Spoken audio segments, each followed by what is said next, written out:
வாக்குப்பதிவு முடிஞ்சிருக்கு, எப்படி பாக்குறீங்க? வாக்கு சதவீதம் வரலாறு காணாத அளவுக்கு அதிகரிச்சிருக்குது அப்படிங்கிறதா பரவலா பேசப்படுது. இந்த ஆண்டு 2026 கடந்த தேர்தலை விட வெறும் 3.74% தான் அதிகமாக பதிவாகி இருக்கிறது. SIRக்கு பிறகு 10% நீங்க குறைச்சுதான் நீங்க பார்க்கணும். 10ல் 8 ஓட்டு விஜய், எங்க பார்த்தாலும் விஜய்க்கு தான் ஓட்டு போட்ட, பெண்கள் ஓட்டு விஜய் அப்படின்னு ஒரு மொமெண்டம் சொல்றாங்களா, அதை எப்படி புரிஞ்சுக்கிறது? ஒவ்வொரு நிலப்பரப்பிலும் வெவ்வேறாக இருக்கிறது. விஜயை போல 4 மடங்கு புகழ்பெற்ற கொம்பன் வந்தாலும் கூட அந்த தொகுதியை நீங்க மாற்ற முடியாது. இளைஞர்களினுடைய ஆர்வமான ஈடுபாடு, அவர்களில் பெருவாரியானவர்கள் விஜய் அவர்களுக்கு ஆதரவாக இருந்திருக்க வாய்ப்பு உண்டு.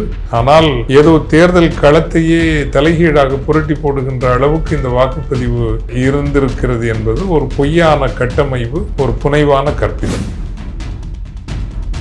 85% அப்படிங்கிறது திமுக அரசுக்கு எதிரான ஒரு மனநிலையை காட்டுது அப்படிங்கிறதா பரவலா பேசப்படுது. அப்படி இல்லைங்கிற மாதிரியான புரிதல் தான். ஆட்சிக்கு எதிரான அல்லது ஆட்சி மீது அதிருப்திகள் பல இருந்தாலும் இந்த ஆட்சியை அகற்றித்தான் தீர வேண்டும் என்கின்ற ஒரு அலையாக அது மாறவில்லை. விஜய் வந்த பிறகும் கூட அப்படி அது மாறவில்லை என்பதுதான் எங்களுடைய கவனம். குறைவான வாக்கு வேறுபாட்டில் தான் வெற்றிகள் முடிவு செய்யப்படும்.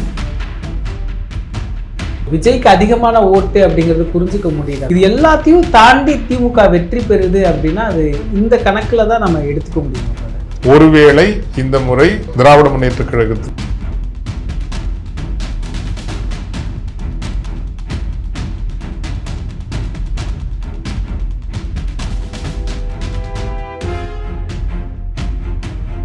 நேயர்களுக்கு வணக்கம். இன்று நம்முடைய ஃபாதர் ஜெகத் கஸ்பர் அவர்கள் இணைந்துள்ளார்.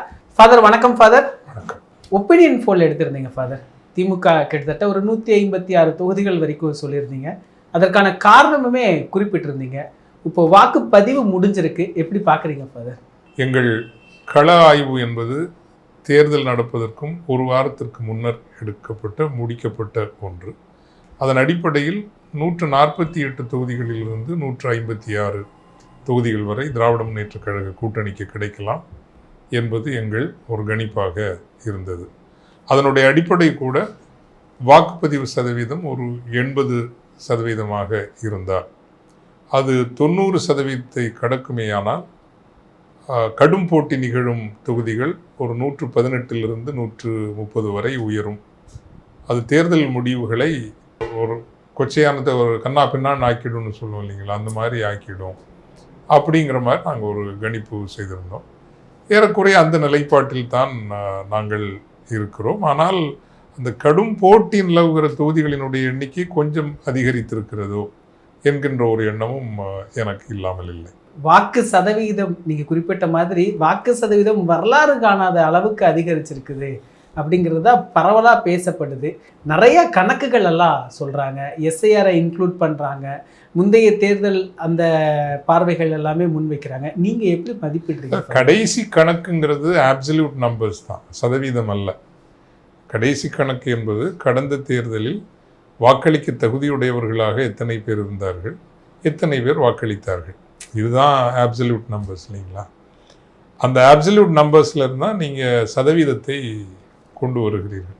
நீங்கள் அப்சல்யூட் நம்பர்ஸ், மீண்டும் சொல்கிறேன், வாக்களிக்க தகுதியுடையவர்களாக பட்டியலிடப்பட்டிருப்பவர்களின் எண்ணிக்கை என்ன, எவ்வளவு பேர் வாக்களித்தார்கள் அப்படிங்கிற அடிப்படையில் நீங்கள் பார்த்தீங்கன்னா இந்த ஆண்டு கடந்த தேர்தலை விட, அதாவது 2026 கடந்த தேர்தலை விட வெறும் 3.74% தான் அதிகமாக பதிவாகி இருக்கிறது. அது இயல்பான ஒன்று தான். நீங்கள் 2006 தேர்தலில் வாக்களித்தவர்களை விட 2011 தேர்தலில் ஏறக்குறைய 68 லட்சம் பேர் அதிகமாக வாக்களித்திருந்தார்கள். அதே போல் 2011 வாக்களித்தவர்களை விட 2016 ரொம்ப அதிகமாக வாக்களித்தாங்க. ஏறக்குறைய ஒரு 18% அதிகமாக வாக்களித்த ஒரு தேர்தல் 2016 தேர்தல். 2016 தேர்தலை விட 2021 தேர்தலில் 24 லட்சம் பேர் அதிகமாக வாக்களித்திருந்தார். 24 லட்சம் பேர் வாக்களித்திருந்தார். 2021 தேர்தலோடு ஒப்பிடுகின்ற பொழுது 23,27,000 பேர் தான் இதில் வாக்களிச்சிருக்காங்க. ஸோ கடந்த 5 தேர்தல்களை எடுத்துக்கொண்டாலே ஒவ்வொரு தேர்தலிலும் அதிகமான எண்ணிக்கையில் வாக்காளர்கள் வந்து இணைகிறார்கள். அந்த அடிப்படையில் பார்க்கிற போது நீங்கள் இந்த தேர்தல் எஸ்ஐஆருக்கு பிறகு 10% நீங்கள் குறைச்சி தான் நீங்கள் பார்க்கணும். ஸோ 83+ வந்திருக்குது அப்படின்னா நீங்கள் 73+ தான் கணக்கு போடணும். அந்த கணக்கு இதுக்கு முன்னாடி நிறைய வட்டம் வந்திருக்குது, அது ஒன்றும் புதிதானது அல்ல. ஒரு 3.5-4% அதிகரித்திருப்பது என்பது ஒரு உறுதியாக இளைஞர்களினுடைய ஆர்வமான ஈடுபாடு, அவர்களில் பெருவாரியானவர்கள் விஜய் அவர்களுக்கு ஆதரவாக இருந்திருக்க வாய்ப்பு உண்டு. இந்த கணக்குகள் எல்லாம் சரி. ஆனால் ஏதோ தேர்தல் களத்தையே தலைகீழாக புரட்டி போடுகின்ற அளவுக்கு இந்த வாக்குப்பதிவு இருந்திருக்கிறது என்பது ஒரு பொய்யான கட்டமைப்பு, ஒரு புனைவான கற்பிதம். இதில் எப்படி கட்டமைக்கப்படுது அப்படின்னா, அதிகமான வாக்கு சதவீதம், இந்த வாக்கு சதவீதம் அப்படிங்கிறது 85% அப்படிங்கிறது திமுக அரசுக்கு எதிரான ஒரு மனநிலையை காட்டுது அப்படிங்கிறதா பரவலாக பேசப்படுது. அப்படி இல்லைங்கிற மாதிரியான புரிதல் தான் எடுத்து. எந்த ஒரு ஆட்சிக்கும் 5 ஆண்டுகளுக்கு பிறகு அதிருப்திகள் வராமல் இருக்காது.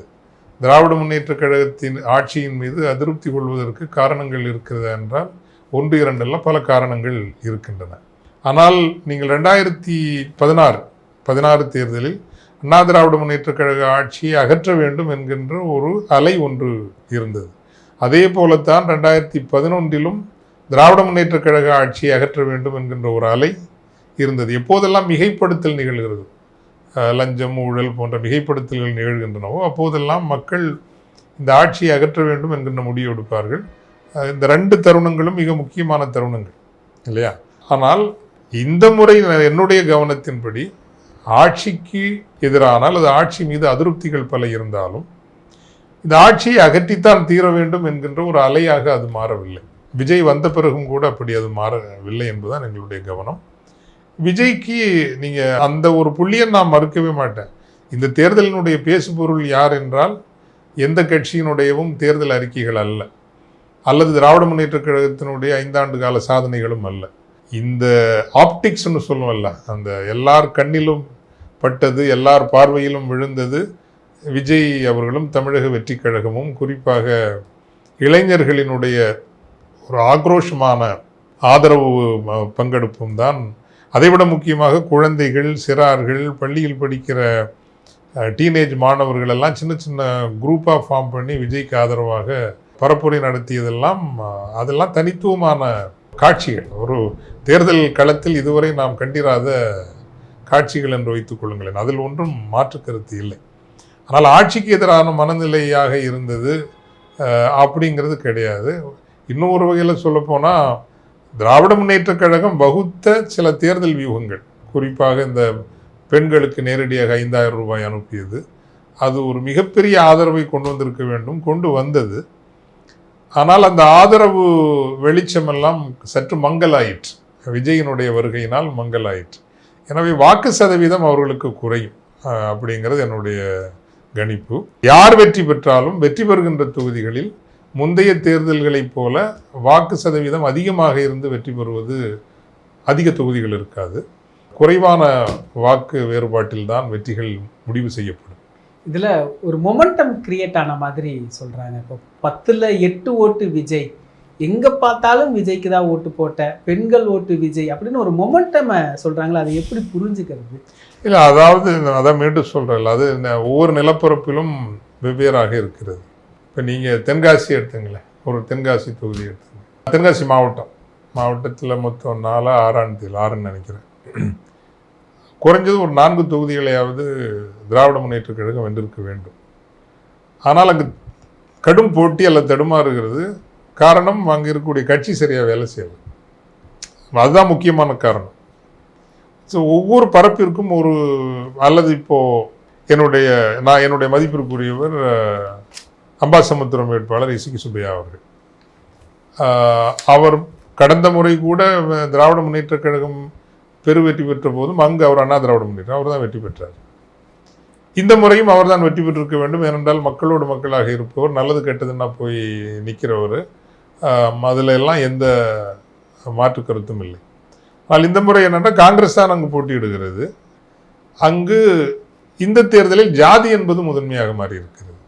இது ஸோ இப்போ தான் ரொம்ப காலத்துக்கு பிறகு ஒரு நாடார் வேட்பாளருக்கு அங்கே ஒரு வாய்ப்பு கிடைத்திருக்கிறது. எனவே அவர் இந்த முறை தோற்றுவிட்டால் இனிமேல் ஒரு நாடாருக்கு வாய்ப்பை கொடுக்க மாட்டார்கள். எனவே ஒரு நாடாரை வெற்றி பெறச் செய்ய வேண்டும் என்று அதிமுகவில் உள்ள காங்கிரஸ்காரர்களும், ஏன் பாஜகவில் உள்ள காங்கிரஸ்காரர்களும் இந்த காங்கிரஸ்காரருக்காக வேலை செய்வதை அங்கு பார்க்க முடிந்தது. அதே போல் திராவிட முன்னேற்ற கழகத்தில் உள்ள மறவர் தேவர் சமூகத்தை சார்ந்தவர்கள் இசக்கி சுப்பையா அவர்களுக்காக. ஸோ ஜாதி அளவில் பிரிகின்ற போது திருநெல்வேலி தென்காசி மாவட்டங்களில் அந்த களநிலையில் அப்படி இப்படி என்று ஒரு மாற்றம் நிகழ்ந்தது. விஜய் அவர்களுக்கு ஏகோபித்த ஆதரவா என்றால் அப்படி சொல்ல முடியாது. இப்போ எங்கள் கவனப்படி அந்த தென்காசி திருநெல்வேலி பகுதிகளெல்லாம் ஓவராலாகவே ஒரு தலித் சமூகத்தில் பறையர் சமூகத்தை சார்ந்த ஒரு சிறு தொகுப்பு இளைஞர்கள் விஜய் பக்கமாக போயிருக்காங்க. அப்போ குமரி மாவட்டத்தில் தூத்துக்குடி இங்கெல்லாம் மீனவ சமூகத்தை சார்ந்த இளைஞர்கள் விஜய் பக்கமாக கொஞ்சம். இதற்கு வேறு வேறு காரணங்கள் உண்டு. ஆனால் நான் எப்போவுமே வந்துங்க இந்த ஒரு ஆளுமையினுடைய எழுச்சி அப்படிங்கிறதெல்லாம் வந்து தமிழ்நாடு அரசியல் வேரோட்டமான அரசியல். நான் வந்து ஸ்ட்ரக்சரல் ஸ்பைனை தான் முதல்ல பார்க்குறது. அந்த ஸ்ட்ரக்சரல் ஸ்பைனை மாற்றி எழுதக்கூடிய அளவுக்கு வலிமையான ஒரு அமைப்போடும் வலிமையான கொள்கைகளோடும் வலிமையான ஆளுமையோடும் ஒருவர் வருகிறாரா? விஜய் புகழோடு வருகிறார். டு பி வெரி ஃபேர், ஒரு நடிகராக அவருக்கு கிடைத்த கவனத்தை விட அரசியல்வாதியாக முதல் கட்டத்தில் அவருக்கு கவனம் கிடைத்திருக்கிறது ஒப்பீட்டளவு. அதெல்லாம் நம்ம மாற்றி சொல்லவே முடியாது. ஆனால் தமிழ்நாட்டினுடைய நாம் பல பகிர்தல்களில் சொல்லியிருக்கிறேன், இந்த structural spine of Tamil Nadu electoral landscape வந்து ரொம்ப வேறுபட்டது. அதில் இப்போ கடந்த 5 தேர்தல்களிலும் 15% வாக்குகளுக்கு அதிகமாக பெற்று அண்ணா திராவிட முன்னேற்ற கழகம் வென்ற தொகுதிகள் 27. 5 தேர்தல் அல்ல. விஜயை போல 4 மடங்கு புகழ்பெற்ற கொம்பன் வந்தாலும் கூட அந்த தொகுதியை நீங்கள் மாற்ற முடியாது. அன்றைக்கி எடப்பாடி தொகுதியை நீங்கள் மாற்ற முடியுமா? முடியாது. குமாரபாளையம் தொகுதியை நீங்கள் மாற்ற முடியுமா? முடியாது. ஸோ இங்கெல்லாம் அதிகமான வாக்குப்பதிவு நடந்திருக்கிறது என்றால் இப்போ 90 குமாரபாளையத்தில் 90% கடந்திருக்கிறது. எடப்பாடியில் 90% கடந்திருக்கிறது. விஜய் போ எங்கே நின்றனால இல்லை. எடப்பாடி என்னோட அனுமானப்படி எடப்பாடி தோற்றுறக்கூடாது. அப்புறம் கூட்டணிகளுக்கு இடையே இருந்த நெருங்கிய ஒரு ஒத்துழைப்பு, அதோடு சேர்த்து பணம் நிறைய கொடுத்துருப்பாங்க. ஒரு வகையான செய்தி அந்த பக்கம் எல்லாம் கரூர் நாமக்கல் ரூரல் அந்த பக்கத்துல எல்லாம் ஐயோ கொடுத்த பணத்தை வந்து ஒரு வேளை திருப்பி கேட்டுருவாங்களோ, ஏதோ ஒரு வழியில் நம்ம ஓட்டு போடலைங்கிறது அவங்களுக்கு ஏதோ ஒரு சிஸ்டம் வச்சுருக்காங்க, நம்ம ஓட்டு போடலைன்னா கண்டுபிடிச்சிருவாங்க, கண்டுபிடிச்சு நம்மளோட பணத்தை திரும்ப கேட்டுருவாங்க, கொலுசு மூக்குத்தி எல்லாம் கூட கொடுத்துருவாங்க போல இருக்கு. ஸோ இதெல்லாம் சேர்ந்து தான் இந்த வாக்கு சதவீதம் அந்த பகுதிகளில் அதிகரித்திருக்க வாய்ப்பு. அது அந்த எக்ஸ்ட்ரா வந்த ஓட்டெல்லாம் வந்து விஜய்க்காக வந்த ஓட்டு அப்படின்னு நம்ம சொல்ல முடியாது. ஸோ இந்த ஸ்ட்ரக்சரல் ஸ்பைன்லேயே உங்களுக்கு 58, திமுகவுக்கு அதே மாதிரி ஒரு 31 தொகுதி இருக்குதுங்க. அதுலேயே 58 தொகுதி ஆயிடுச்சு. இதை தாண்டி நீங்கள் கடும் போட்டி உருவாக்கணும் அப்படின்னா அந்த அளவுக்கு வந்து திருவள்ளூர் மாவட்டத்தில் நீங்கள் எதிர்பார்க்கலாம், சென்னையில் எதிர்பார்க்கலாம். என்னுடைய கணக்குப்படி சென்னை, திருவள்ளூர், செங்கல்பட்டு, இந்த கொஞ்சம் காஞ்சிபுரம், இந்த மாவட்டங்களில் விஜய் சில தொகுதிகளை வெல்வதற்கான வாய்ப்புகள் இருக்கிறது. அண்ணா திராவிட முன்னேற்ற கழகத்தை அவர் 2வது இடத்திற்கு கூட தள்ளக்கூடும். நம்முடைய கணிப்பின்படி நம்ம இதிலேயே 3-5 அல்லது 3-12 இந்த கணக்கு ஒன்று சொல்லியிருந்தோம். இப்போவும் அதே கணக்கு தான். ஒருவேளை கொஞ்சம் முன்ன பின்ன வரலாம். ஒருவேளை பல தொகுதிகளில் கடுமையான போட்டிக்கு இந்த 3 பேரும் வந்திருந்தால் ஒருத்தருக்கு 36 கிடைக்கும், ஒருத்தருக்கு 34 வரும், ஒருத்தருக்கு 32 வரும். அந்த சின்ன ஓட்டு வித்தியாசத்தில் யாரோ ஒருவர் வெற்றி பெறக்கூடிய ஒரு சூழ்நிலை. அது அதிமுகவாக இருக்கிறார்கள். பாரம்பரியமாக அதிமுக வலுவாக இருந்த பகுதிகளில் அதிமுக வெல்லக்கூடும். பாரம்பரியமாக திராவிட முன்னேற்ற கழகம் வலுவாக இருக்கிற பகுதிகளில் திமுக வெல்லக்கூடும்.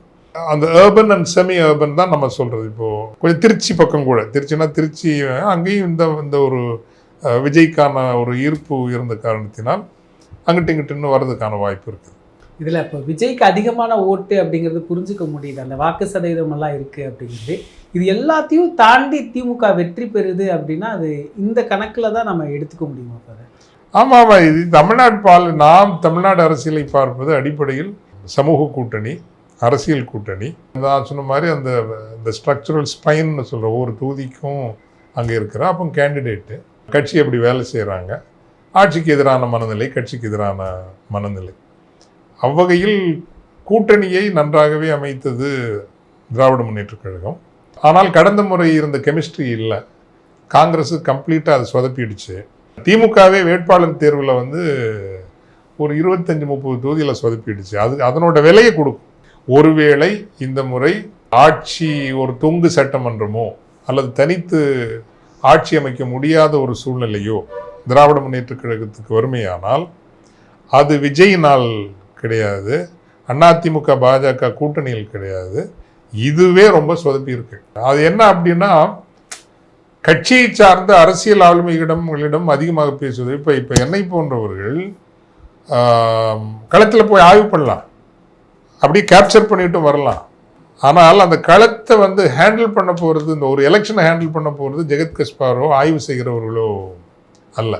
அது கட்சிக்காரங்க தான் அதை ஹேண்டில் பண்ண போகிறாங்க. மீடியா எல்லாம் கொஞ்சம் ஹெல்ப் பண்ணலாமே தவிர கட்சிக்காரங்க தான் ஹேண்டில் பண்ண போகிறாங்க. அந்த முடிவுகளை எடுப்பதில் நீங்கள் கட்சியை கருத்தில் கொள்ளவில்லை என்றால், அது இப்போ அண்ணா நகரை எடுத்துக்குவோம். அண்ணா நகரில் கார்த்திக் ஈஸியாக ஜெயிக்க வேண்டிய தொகுதி.